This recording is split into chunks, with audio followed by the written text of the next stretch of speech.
بسم اللہ الرحمن الرحیم الحمد للہ وکفی وسلام علی عباده الذین اصطفی اما بعد فاعوذ باللہ من الشیطان الرجیم بسم اللہ الرحمن الرحیم انا ارسلناک شاہدا ومبشرا ونذیرا وداعیا الی اللہ باذنہ وسراجا منیرا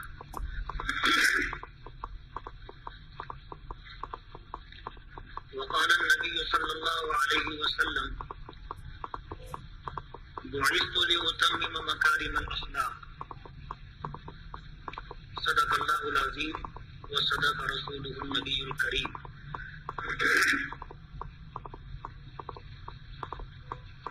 صدر محترم علماء کرام بزرگوں اور دوستوں،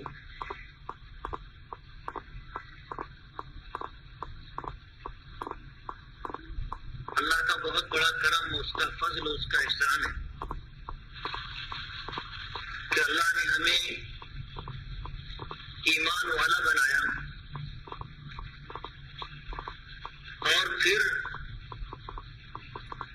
دین کی بات سن کر کے عمل کے جذبے سے ایک جگہ جمع ہونے کی توفیق عطا فرمائی۔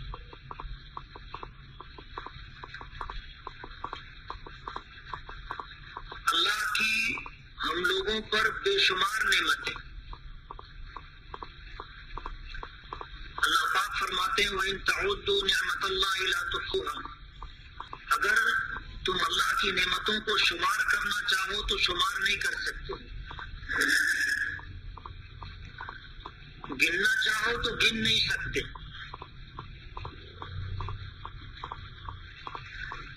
اللہ نے جو نعمتیں ہمیں عطا فرمائی ہیں، یہ نعمتیں دو طرح کی، ایک نعمتیں ظاہری ہیں جو ہمیں نظر آتی ہیں، اور ایک نعمت باطنی ہے جو اللہ نے انسانوں کے اندر رکھی۔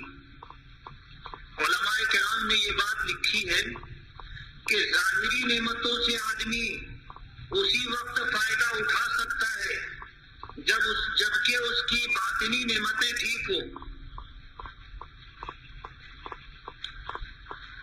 ظاہری نعمتوں سے فائدہ اسی وقت آدمی اٹھا سکتا ہے جبکہ اس کے اندرون کی نعمتیں ٹھیک ہوں۔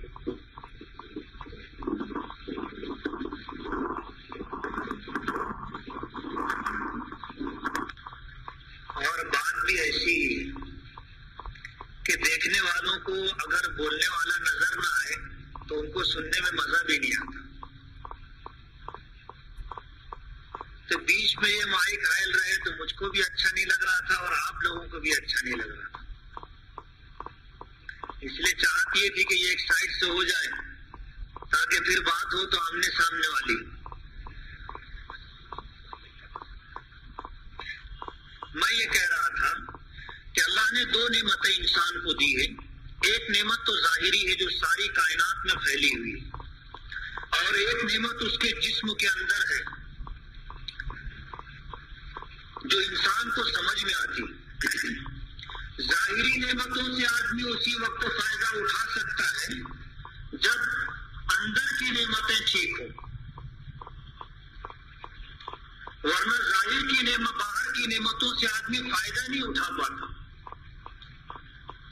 جیسے ایک آدمی ہے، اس کے سامنے بڑے حسین و جمیل مناظر ہیں، خوبصورت عمارتیں ہیں، خوبصورت گلیاں ہیں، سڑکیں ہیں، باغ باغیچے ہیں، سب کچھ ہے،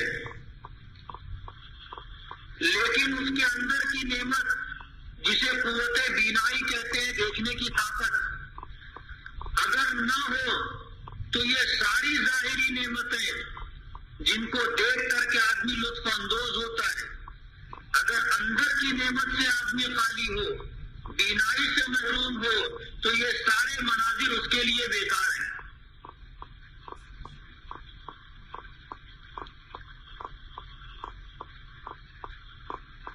بہت اچھی آواز میں قرآن پاک کی تلاوت کی جا رہی ہے، نعت پاک پڑھی جا رہی ہو،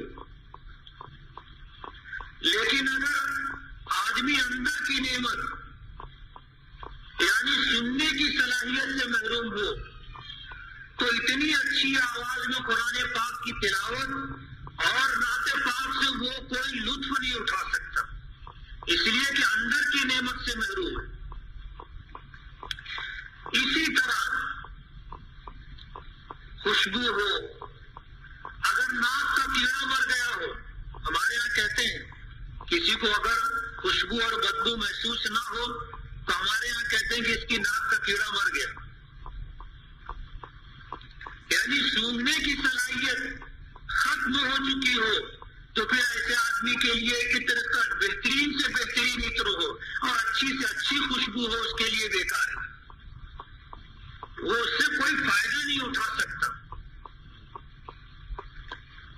ایک آدمی کے سامنے بہترین نعمتیں دسترخوان پر لگی ہو لیکن قوت ذائقہ سے محروم ہو تو یہ ساری نعمتیں اپنی تمام لذتوں کے ساتھ ہونے کے باوجود اس کے لیے بیکار ہے، یہ ان سے لذت نہیں اٹھا سکتا۔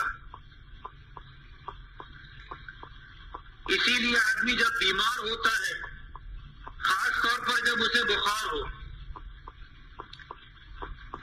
بہترین کھانا ہوتا ہے بڑا لذیذ، لیکن بخار والے مریض کو اچھا نہیں لگتا۔ سبھی کو کبھی نہ کبھی اس کا تجربہ ہوا ہوگا۔ پانی بھی کڑوا لگتا ہے، حالانکہ اللہ کی یہ بہت بڑی نعمت ہے، لیکن آدمی کی اگر اندرون کی مایا اور باطنی نعمتیں اگر ختم ہو جائیں یا متاثر ہو جائیں تو ظاہری نعمتوں سے جو ساری کائنات میں اللہ نے پھیلا رکھی ہے اس سے یہ مستفید نہیں ہو سکتا۔ یہی حال بعینہ دل کی اس استعداد اور صلاحیت کا ہے جو اللہ نے ہر انسان کو عطا کی ہے۔ جب وہ سلامت ہوتی ہے تو پھر کائنات میں پھیلی ہوئی چیزوں سے، عبرت کے مناظر سے وہ خدا کی وحدانیت، نبی کریم صلی اللہ علیہ وسلم کی صداقت اور آپ کے لائے ہوئے پیغام کی حقانیت سے مستفید ہوتا ہے۔ اور اگر اندر کی مایا اور صلاحیت ختم ہو گئی ہو، قبولیت کا مادہ مٹ چکا ہو، تو پھر بات چاہے قرآن پاک کی ہو یا اللہ کے نبی صلی اللہ علیہ وسلم کے ارشادات ہو، اچھی سے اچھی بات ہو تو اس آدمی کے لیے نفع بخش نہیں ہوتی۔ اور یہ نعمت اللہ نے ہر انسان کو دی، ہر انسان کو دی ہے، کوئی اس سے خالی نہیں ہے، چاہے وہ اللہ کا ماننے والا ہو یا نہ ماننے والا ہو۔ اسی لیے قرآن پاک میں آتا ختم اللہ علی قلوبہم وعلی سمعہم وعلی ابصارہم غشاوہ، کہ کچھ بندے اللہ کے ایسے ہوتے ہیں کہ اللہ نے ان کو صلاحیت، استعداد دی تھی، لیکن ان صلاحیتوں اور ان استعدادوں سے انہوں نے کوئی فائدہ نہیں اٹھایا، تو اللہ نے ان کے دلوں پر مہر لگا دی، ان کے کانوں پر مہر لگا دی، ان کی نگاہوں پر پردے ڈال دیے کہ یہ سب کچھ ہونے کے بعد بھی وہ کسی چیز سے فائدہ نہیں اٹھا پاتا۔ تو اللہ کی نعمتیں بے شمار ہیں، اگر آدمی انہیں گننا چاہے، شمار کرنا چاہے تو شمار نہیں کر سکتا۔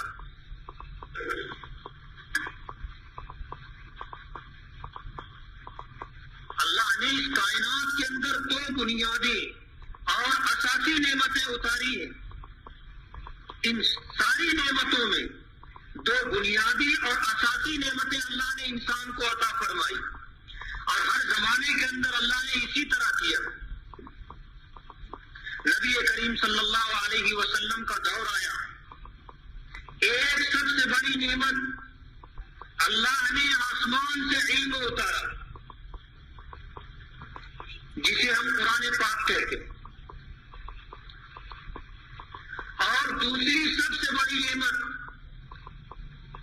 اللہ کے نبی صلی اللہ علیہ وسلم کو ہم لوگوں کی طرف مبعوث فرمایا۔ یہ دو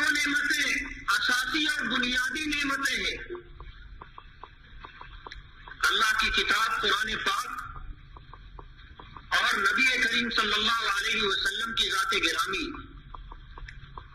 یہ دو نعمتیں ایسی ہیں کہ یہ دو نعمتیں اگر کسی کو مل جاتی ہے، اس کی زندگی میں آ جاتی ہے، تو پھر کائنات کی اگر کوئی نعمت اسے نہ ملے تب بھی وہ شخص کامیاب ہے۔ اور اگر یہ دو نعمتیں اس سے چھین لی جائیں، ان دو نعمتوں سے اگر وہ محروم ہو کہ اللہ کی کتاب کے ہوتے ہوئے اس سے اندھا اور بہرا ہو جائے، اور نبی کریم صلی اللہ علیہ وسلم کے رسالت اور نبوت کے ہونے کے باوجود اس کے اقرار سے انکار کرے، تو پھر چاہے اسے دنیا کی تمام نعمتیں مل جائیں، وہ شخص کامیاب نہیں، وہ ناکام ہے۔ زندگی میں سب سے بڑا گھاٹا اٹھانے والا شخص ہے۔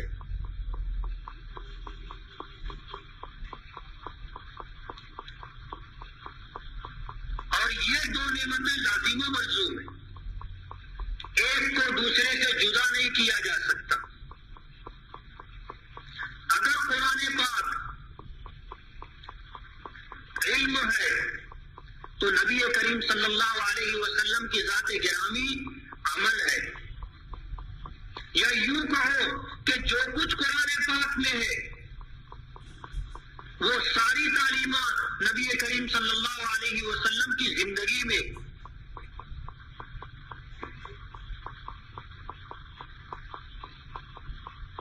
جو کچھ قرآن میں ہے اس کا عملی نمونہ نبی کریم صلی اللہ علیہ وسلم کی ذات گرامی۔ اگر قرآن علم ہے تو حضور پاک صلی اللہ علیہ وسلم اس کی عملی تفسیر ہے۔ یہ دونوں نعمتیں لازم و ملزوم ہیں، ان کو جدا نہیں کیا جا سکتا۔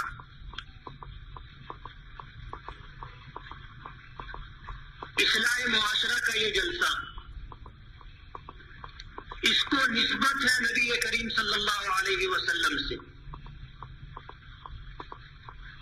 اس لیے کہ نبی کریم صلی اللہ علیہ وسلم آئے تھے اسی لیے۔ آپ کی بعثت کا اور آپ کی تشریف آوری کا مقصد ہی یہی ہے کہ انسانوں کی اصلاح ہو، یہ انسان اللہ سے مربوط ہو جائے، اس کا تعلق اللہ سے ہو جائے۔ انبیاء کرام علیہ السلام کی آمد کا مقصد یہی، اور نبی کریم صلی اللہ علیہ وسلم تمام نبیوں کے اخیر میں آئے، اور سب سے زیادہ کامیابی آپ کو ملی۔ اور زمانہ بھی وہ تھا جب برائی اپنے عروج پر تھی، برائی اپنے عروج پر تھی۔ آپ تصور نہیں کر سکتے کہ زمانے جاہلیت کے اندر اس زمین پر کیا ہوتا تھا۔ ہم لوگ تھوڑے مہذب، تھوڑے سے متمدن ہو گئے ہیں، اس بنا پر جو ہے جاہلیت کا صحیح تصور ہم نہیں کر سکتے، اگرچہ اس وقت تو بہت ساری خوبیاں بھی تھیں، علماء کرام جانتے ہیں، لیکن ان خوبیوں کے اوپر خرابیاں غالب تھی، اسی لیے اس دور کو دور جہالت کہا جاتا ہے۔ دور جہالت، ایسے زمانے میں حضور پاک صلی اللہ علیہ وسلم کو بھیجا گیا، بظاہر اصلاح ناممکن نظر آتی تھی، لیکن مومن کبھی بھی مایوس نہیں ہوتا۔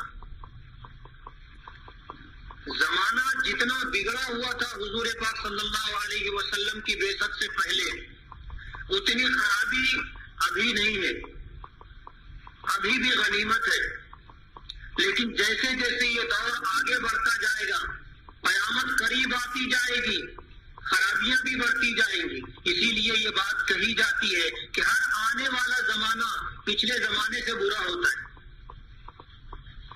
ہر آنے والا زمانہ گزرے ہوئے زمانے سے بدتر ہوتا ہے۔ نبی کریم صلی اللہ علیہ وسلم کے بعثت سے پہلے انسانیت بھول چکی تھی. ناچ گانا، جوا، شراب، زناکاری، بدکاری، لوٹ مار، ڈاکہ زنی، ظلم و جور، پرایوں کے ساتھ ساتھ اپنوں کے ساتھ بھی. زمانہ وہ تھا کہ جس کی لاٹھی اس کی بھینس. جو طاقتور ہو اس کی حکمرانی ہوتی تھی، جس کو جنگل کا راج کہتے. تہذیب و تمدن ان سے بہت دور تھا. اسی بنا پر دنیا کی بڑی سے بڑی طاقتیں بھی ان لوگوں پر حکومت کرنا نہیں چاہتی تھی. ان کو ان کے حال پر چھوڑ دیا گیا تھا. یہ ایسے لوگ تھے کہ معمولی باتوں پر جب تلواریں نکلتی تھی تو ایک زمانے تک مختلف قبیلوں کے درمیان تلواریں چلتی رہتی تھی.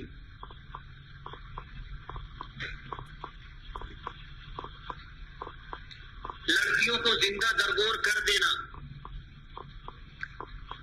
اپنے ہاتھوں سے اپنے بچوں کو قتل کر دینا، یہ بھی زمانے جاہلیت میں ہوتا تھا. اور قرآن پاک میں کئی مقامات پر اس کا تذکرہ ہے. اگرچہ یہ ظلم اتنا عام نہیں تھا کہ ہر آدمی اپنے بچے کو قتل کر دے، یا ہر شخص اپنے یہاں پیدا ہونے والی بچی کو زندہ درگور کر دے. عام نہیں تھا لیکن تھا. اسی لیے قرآن پاک میں اور حدیث پاک میں اس کا تذکرہ ہے. وَلَا تَقْتُلُوا أَوْلَادَكُمْ خَشْيَةَ إِمْلَاقٍ، کہ تنگ دستی کے ڈر سے اپنی اولاد کو قتل مت کر دو. لوگ کر دیا کرتے تھے، اس لیے اللہ پاک نے منع فرمایا. بچیوں کو زندہ درگور کر دیا کرتے تھے، اسی لیے قرآن پاک میں آتا ہے وَإِذَا الْمَوْءُودَةُ سُئِلَتْ بِأَيِّ ذَنبٍ قُتِلَتْ، کہ پیدا ہونے والی بچی جسے زندہ درگور کر دیا گیا اس سے پوچھا جائے گا کل قیامت کے دن کہ تجھے کس جرم کے اندر زندہ درگور کیا گیا تھا. ہوتا تھا ایسا بھی. حضور پاک صلی اللہ علیہ وسلم کے ہاتھ پر ایمان قبول کرنے والے ایک صحابی نبی کریم صلی اللہ علیہ وسلم کی خدمت میں آئے اور آ کر عرض کیا کہ اللہ کے رسول، اسلام قبول کرنے سے پہلے مجھ سے ایک ایسا گناہ ہو گیا ہے، ایک ایسا جرم ہو گیا ہے جس کی یاد مجھے چین نہیں لینے دیتی. جب رات کی تنہائی ہوتی ہے تو میری وحشت اور گھبراہٹ اور بڑھ جاتی ہے. حضور پاک صلی اللہ علیہ وسلم نے فرمایا کہ الاسلام یہدم ما کان قبلہ، کہ اسلام قبول کر لینا ماقبل کے سارے گناہوں کو مٹا دیتا ہے. جو زمانے کفر و شرک میں آدمی گناہ کرے اور اسلام قبول کر لے تو اللہ کے نبی صلی اللہ علیہ وسلم نے یہ فرمایا ہے کہ اسلام کا قبول کر لینا ماقبل کے سارے گناہوں کو ختم کر دیتا ہے. اس لیے حضور نے فرمایا اگر زمانے جاہلیت میں اسلام سے پہلے اگر تم سے کوئی جرم سرزد ہو گیا ہو تو وہ جرم بھی اللہ پاک نے معاف کر دیا اسلام قبول کرنے کی وجہ سے. اس لیے وہ جرم تمہارا معاف. کہنے لگے، کہتے نا جب تک آدمی کہتا نہیں ہے اس کے دل کا بوجھ ہلکا نہیں ہوتا. کسی مصیبت زدہ کا دکھ بانٹنا ہو، اس کی تکلیف کم کرنا ہو تو آپ اطمینان اور توجہ کے ساتھ اس کی تکلیف اور پریشانی کو سن لیں. آپ اگر اس کی تکلیف دور کرنے میں کوئی مؤثر کردار ادا نہ بھی کر سکیں تب بھی توجہ کے ساتھ سن لینے سے اس کا غم کم ہو جاتا ہے، درد ہلکا ہو جاتا ہے، دل کا بوجھ، دل کی پھانس نکل جاتی. اسی لیے اسلام نے یہ تعلیم دی ہے کہ جب کسی کے پاس کوئی شخص اپنی ضرورت اور فریاد لے کر کے آئے تو آنے والے کی بات توجہ سے سننی چاہیے، سیٹھوں کی طرح نہیں سننی چاہیے. ہمارے یہاں اللہ جس کو 2 پیسہ دے دیتا ہے وہ اپنی اوقات بھول جاتا. کوئی ضرورت مند اس کے پاس آیا، وہ کھڑا رہتا ہے تو یہ ایسے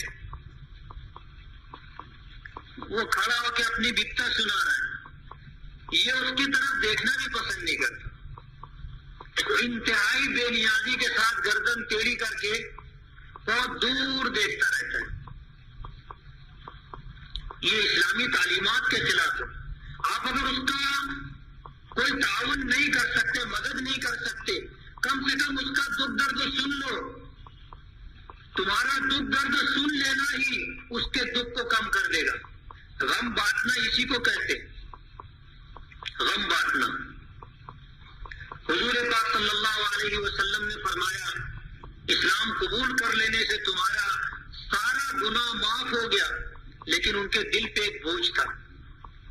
جب تک وہ اللہ کے نبی صلی اللہ علیہ وسلم کے سامنے اس بات کو نہیں رکھ دیتے ان کے دل کا بوجھ ہلکا نہیں ہوتا.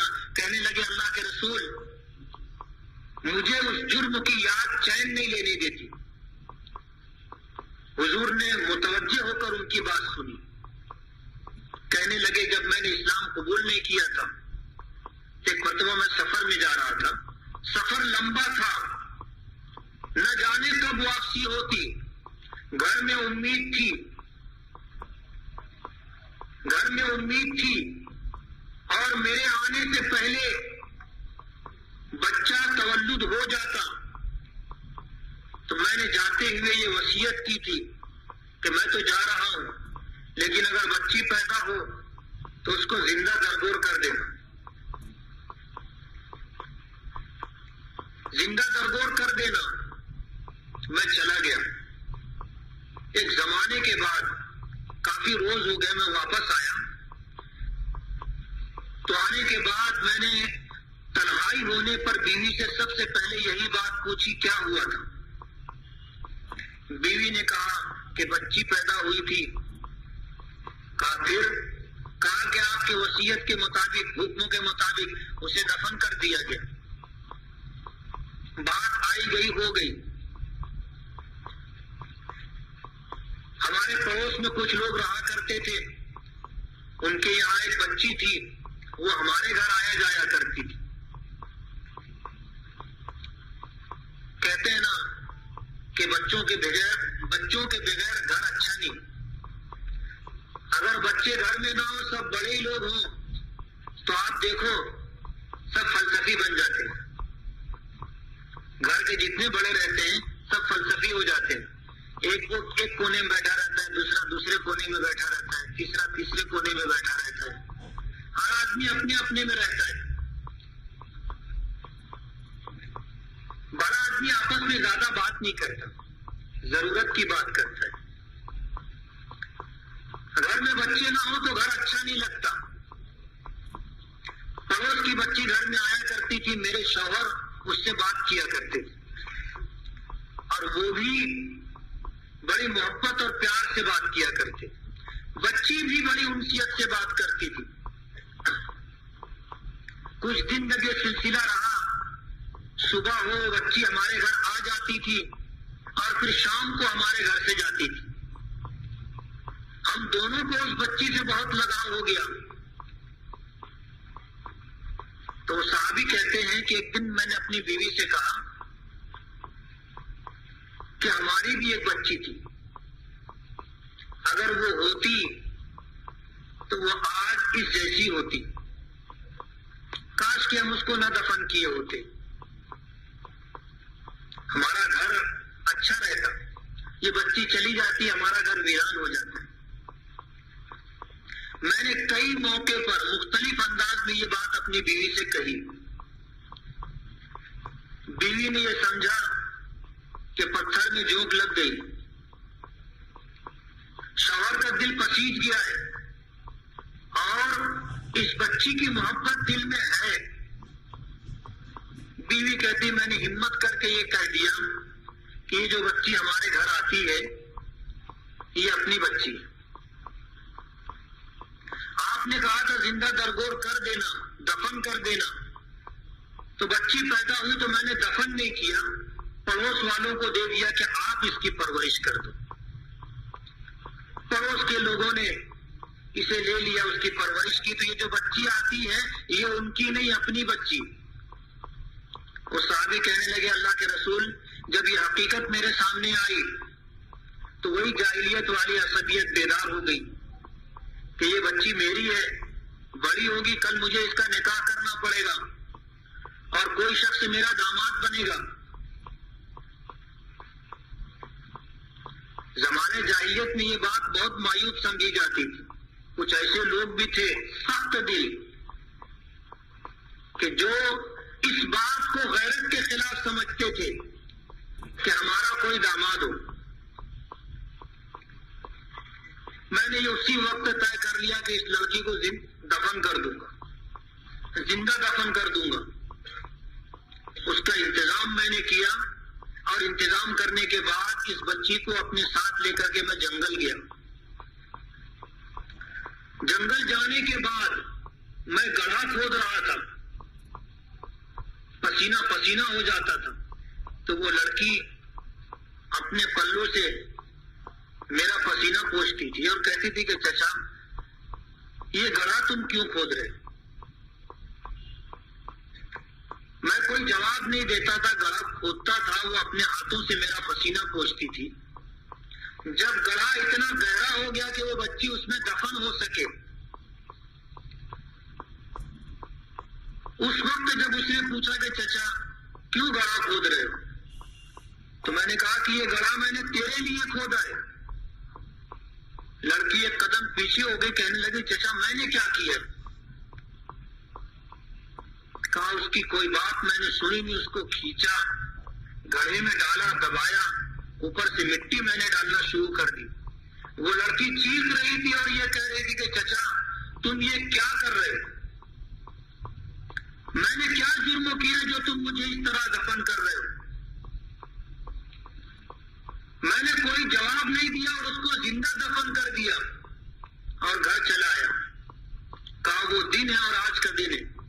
اللہ کے رسول جب رات کی تنہائی ہوتی ہے تو اس بچی کی چیخیں میرے کانوں میں گونجتی اور مجھے چین نہیں آتا. نبی کریم صلی اللہ علیہ وسلم نے ان کی بات سنی اور سننے کے بعد کہا اسلام قبول کر لینا ماقبل کے تمام گناہوں کو مٹا دیتا ہے. یہ جرم بھی تمہارا معاف, لیکن آج کے بعد میری نگاہوں کے سامنے مت آنا, اس لیے کہ تمہاری آنکھوں میں مجھے اس معصوم بچی کا خون نظر آتا ہے. تو آپ کے آنے سے پہلے ہوتا تھا یہ, اب ذرا مہذب طریقے سے ہوتا ہے. اس کو ہم لوگ کہتے ہیں کریٹنگ. ہنسنے کی بات نہیں, ہنسنے کی بات نہیں ہے. جو ہنسنے کی بات رہے گی آپ بھی ہنسنا, میں بھی ہنسوں گا, لیکن جو بات سنجیدگی سے سننے کی ہو آپ اسے سنجیدگی سے سنیں. اولاد اللہ کی نعمت ہوتی ہے. اولاد اللہ کی بہت بڑی نعمت. جن کے پاس یہ نعمت نہیں ہے آپ ان سے پوچھو. پہلے ڈاکٹروں کے چکر لگتے ہیں, پھر اس کے بعد پھوک جھاڑ والوں کے چکر لگتے ہیں, پھر اس کے بعد آدمی اپنا ایمان بھی داؤں پہ لگا دیتا ہے, پھر مزارات, مندریں, نہ جانے کہاں کہاں یہ ماری ماری پھرتی ہے اولاد کے لیے. اولاد اللہ کی اتنی بڑی نعمت ہے, جس کو نہیں ملی ہو اس سے آپ اس نعمت کی قدر پوچھو. تو زمانے جاہلیت میں لوگ پیدا ہونے کے بعد دفن کر دیا کرتے تھے اور آج اسے دنیا میں آنے بھی نہیں دیا جاتا. اور آدمی اپنے طور پر یہ سمجھتا ہے کہ میں نے کوئی جرم نہیں کیا, اس کو کھٹک بھی نہیں ہوتی. حالانکہ شریعت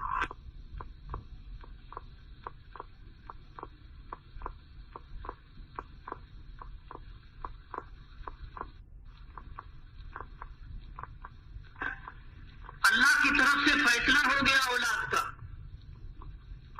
اس کے بعد پھر آپ کو اس میں کوئی عمل دخل کی اجازت نہیں ہے. ہمارے یہاں مختلف ہیلوں حوالوں سے بہت ڈھیر بچے ہو جائیں گے تو بڑا گھر بنانا پڑے گا, زیادہ بچے ہو جائیں گے جب میراث اور ترکہ بٹے گا تو لوگ بچوں کے پاس تھوڑا تھوڑا آئے گا, اس لیے بچے دو ہی اچھے.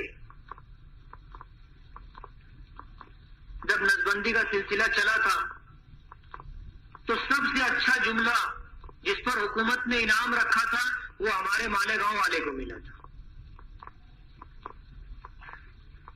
پڑھے لکھے لوگوں کو جو اخبارات پڑھتے ہوں گے اور ان کو کچھ یاد رہتا ہوگا ان کے علم میں یہ بات ہوگی.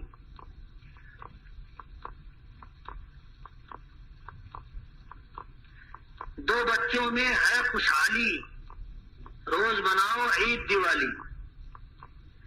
یہ ہمارے مالیگاؤں کے ایک شخص نے یہ جملہ لکھ کر کے بھیجا تھا اور حکومت کی طرف سے اس پر انعام ملا تھا کہ دو بچوں میں ہے خوشحالی یا خوشحالی، روز مناؤ عید دیوالی. تو ہمارے یہاں بھی آج پہلے بچیوں کو زندہ درگور کیا جاتا تھا، بچوں کو قتل کر دیا جاتا تھا، اور اب ایسا ہے کہ ان کو دنیا میں آنے ہی نہیں دیا جاتا. اس لیے شریعت اسلامی کا حکم یہ ہے کہ جب ایک مرتبہ اللہ کی طرف سے اولاد کا فیصلہ ہو گیا اب اس میں آپ کوئی عمل دخل نہیں کر سکتے. اب تو آپ خاموشی کے ساتھ انتظار کریں. ہو سکتا ہے آنے والا بچہ آپ کی خوشحالی کا باعث ہو، اس کا نصیب بڑے زوروں پر ہو سکتا ہے وہ آپ کی نیک نامی کا باعث ہو، اور ہو سکتا ہے دنیا میں نیک اعمال کر کے آخرت میں تمہاری نجات اور بخشش کا باعث ہو.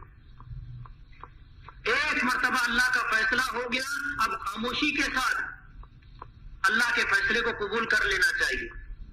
لیکن ہمارے یہاں ہوتا کیا ہے، مختلف ہیلوں حوالوں سے لوگ بیوی کو مجبور کرتے ہیں کہ جا کر صاف کرا لے. یہ جاتی ہے، جا کے صاف کرا لیتی. یہ دونوں ایک بچے کے قتل کے گنہگار ہیں. ایک بچے کے قتل کے گنہگار ہیں. بات معمولی نہیں ہے.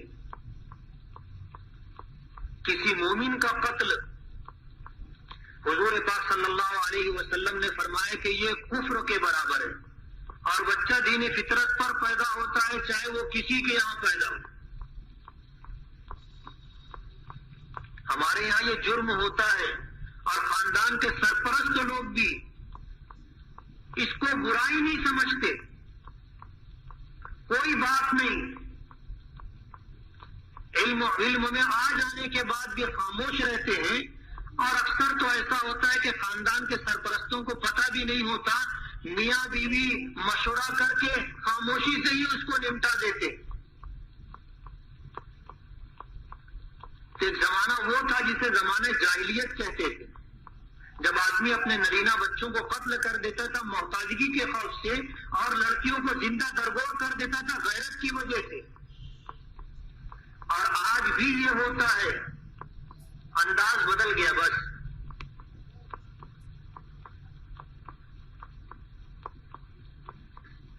آج بھی ہوتا ہے. تو اولاد اللہ کی بہت بڑی نعمت ہے. حضور پاک صلی اللہ علیہ وسلم نے جب ان صحابی کی پوری بات سنی تو کہا کہ یہ جرم اگرچہ اسلام کی وجہ سے معاف ہے، لیکن تم انتہائی سن دل آدمی ہو. تمہاری نگاہوں میں مجھے اس بچی کا خون نظر آتا ہے، تم میرے سامنے مت آیا کرو. آدمی لوگوں کو لوٹ لیا کرتا تھا. 4 مہینے جو اشہر حرم کہلاتے ہیں ان میں تو لوگ ادھر ادھر سفر کر لیا کرتے تھے. سامان تجارت لے جانا، بیچنا، وہاں سے سامان لا کر یہاں پر بیچ دینا، اور 8 مہینہ اپنے گھر بیٹھے رہتے تھے. اس لیے کہ راستے ایسے تھے کہ کوئی قافلہ بچتا نہیں تھا. لوٹ مار، قتل و غارت گری عام تھی. ناچ گانا عام تھا جیسے آج ہے. ناچ گانا اس وقت ایسا ہوتا تھا کہ باقاعدہ مجلسیں لگتی تھی، اور پھر ناچنے والیاں اور گانے والیاں گاتی تھی اور ناچتی تھی، اور لوگ بیٹھ کر دیکھا کرتے تھے. شراب پیتے تھے، بیٹھ کر تماشا دیکھا کرتے تھے، جیسا آج بڑی بڑی ہوٹلوں میں ہوتا ہے. اسی کے ساتھ ساتھ آج ناچ گانا ہمارے گھروں میں بھی ہوتا ہے.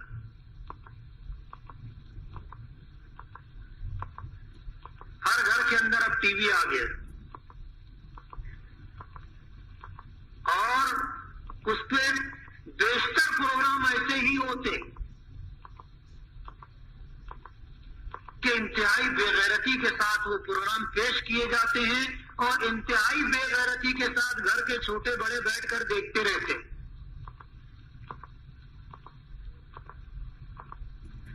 ابھی کل کی بات ہے،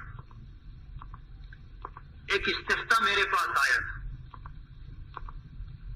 جس میں ایسی ہی ایک برائی ذکر کی گئی تھی کہ ٹی وی کے اوپر گھر کے سارے افراد ایک پروگرام دیکھ رہے تھے.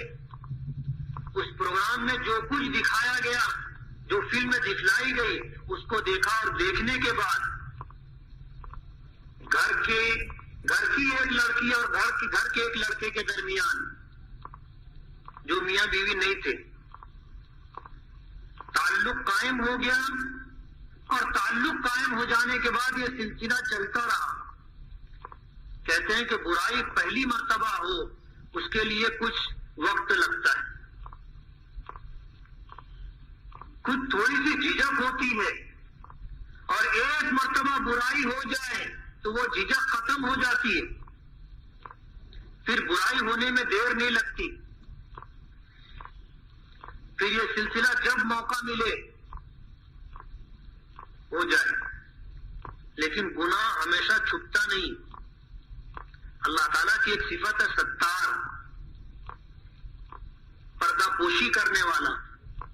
ایک وقت تک اللہ تعالیٰ پردہ پوشی فرماتا ہے اور رسوائی سے بچاتا ہے، لیکن جب آدمی گناہ کرتا رہتا ہے اور جری ہو جاتا ہے تو پھر اللہ تعالیٰ اسے عام کر دیتا ہے. اور اللہ جسے رسوا کرنا چاہے، پھر اگر وہ شخص گناہ 70 پردوں کے اندر تاریکی کے اندر کرے تو بھی اللہ تعالیٰ اسے لوگوں میں عام کر دیتا ہے، رسوا کر دیتا ہے.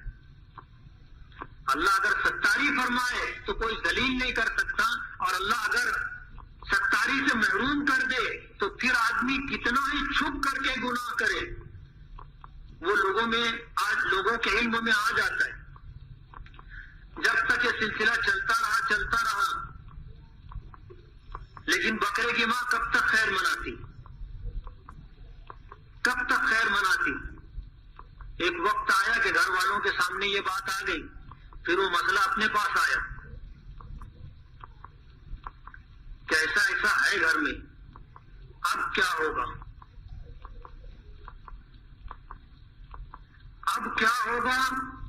یہ جملہ ان کے سامنے پہاڑ کی طرح کھڑا تھا. اب کیا ہوگا؟ میں نے کہا اب تو جو ہونا تھا ہو چکا. بولے مفتی صاحب اس میں ہم لوگوں کا کوئی قصور نہیں، لیکن ان دونوں کی وجہ سے پورے خاندان کی رسوائی. میں نے کہا آپ بیوقوف ہو. بولا حاجی صاحب برا مت مان، آپ بیوقوفوں کی دنیا میں رہ رہے ہو. سب سے بڑا قصور آپ کا ہے. گھر میں جو یہ لعنت آپ نے لا کر کے رکھی ہے، اور آپ بھی ہاتھ میں تسبیح لے کر کے بیٹھے رہتے ہو، تسبیح گھومتی رہتی ہے اور ٹی وی بیٹھ کے دیکھتے رہتے ہو. مطلب سب سے بڑا قصور آپ کا ہے اور سب سے بڑے مجرم آپ ہو. اس لیے یہ تو ایک دن ہونا تھا اور ہو گیا. اور اب آپ ایسا مت سمجھو کہ آپ کا کوئی قصور نہیں ہے. سب سے بڑے مجرم تو آپ ہو. اب تو رسوائی مقدر ہے. اب تو لوگوں کے علم میں یہ بات آ رہی ہے دھیرے دھیرے. اس لیے اب تو جو ہوگا. سب سے بڑی مصیبت یہ، پہلے گناہ اتنا عام نہیں تھا. ناچ گانا انتہائی بے حیا قسم کے لوگ بستی سے علیحدہ ہو کر کے ادھر ادھر جا کر کیا کرتے تھے. اور اب تو بے حیا اتنی عام ہو گئی ہے کہ ماں اور بیٹے، بہن اور بھائی، دیور اور بھابھی، یہ سارے نازک رشتوں کے ساتھ لوگ بیٹھ کر کے ننگے اور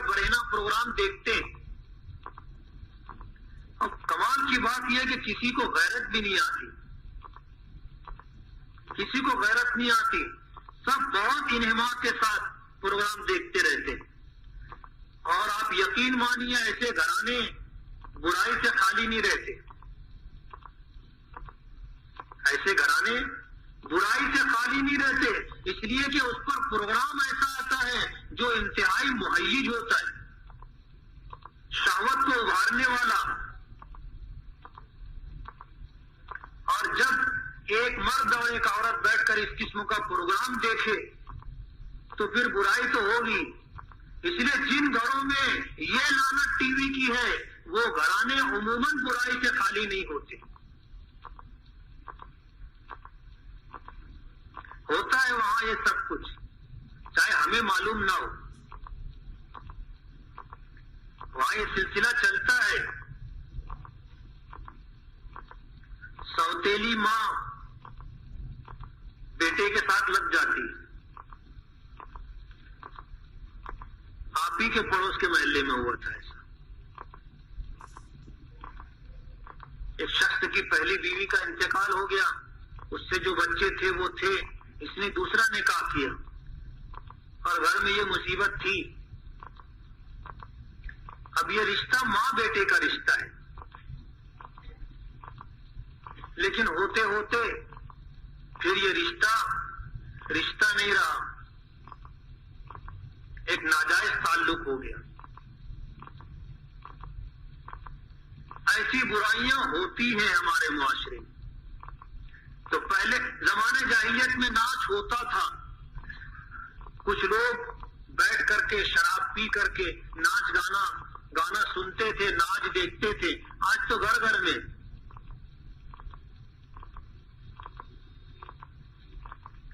جوا کھیلا جاتا تھا۔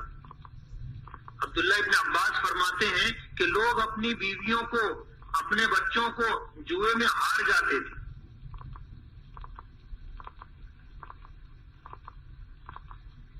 جب جواری ہارتا ہے نا تو پھر آخر میں انہی چیزوں کو داؤ پہ لگاتا ہے۔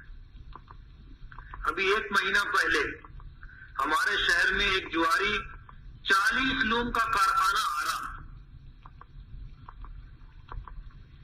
کتنا؟ 40 لوم کا کارخانہ ہارا، پکی بستی میں رہنے والا۔ زمانے سے عادت تھی، ہارنے لگا تو اس آس پر کہ اب جیت جاؤں گا، اب جیت جاؤں گا، اب جیت جاؤں گا، لگاتا گیا 40 کا 40 لوم ہار گیا۔ اس کے بعد دوسرے دن جو لوگ جیتے تھے وہ سب ہمارا ٹرالی ورالی لے کر کے آ گئے، مقادم کو لے کے آ گئے، چلو بولے کھولو۔ اب کھولنا شروع ہوا، محلے کے لوگ پوچھنے لگے کہ حاجی صاحب کیا بات ہے، کارخانہ سب لوم نکل رہا ہے۔ بولے ہاں بہت قرضہ تھا تو قرضے میں لوم دے دیا، بہت قرضہ ہو گیا تھا تو قرضے میں سب لوم دے دیا۔ یہ نہیں بولا کہ رات جوا کھیلنے بیٹھا تھا اور اس جوئے کے اندر یہ 40 لوم ہارا ہوں۔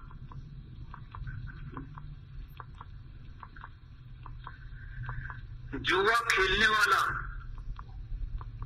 جو دو آپس میں کھیلتے ہیں اس میں سے کوئی نہیں جیتتا۔ فائدہ کس کا رہتا ہے معلوم ہے؟ جو جوا کھلاتا ہے۔ 1000 روپیہ لے کر کے بیٹھتے ہیں جوا کھیلنے کے لیے، جس کی کلب میں بیٹھتے ہیں، جس کی جگہ پر بیٹھتے ہیں، جب ایک آدمی ہارا دوسرا جیتا تو جتنا جیتا اس میں سے اس کا کمیشن رہتا ہے۔ 500 روپیہ جیتا 50 روپیہ ادھر دے۔ اب وہ 1000 لے کے بیٹھے تھے، اب وہ 950 ہو گیا۔ اور جواری جب بیٹھتا ہے، ایک مرتبہ بیٹھا تو اٹھتا نہیں ہے۔ جو لوگ پتہ کھیلتے ہیں، جو لوگ کوڑی کھیلتے ہیں، ان کو آپ دیکھو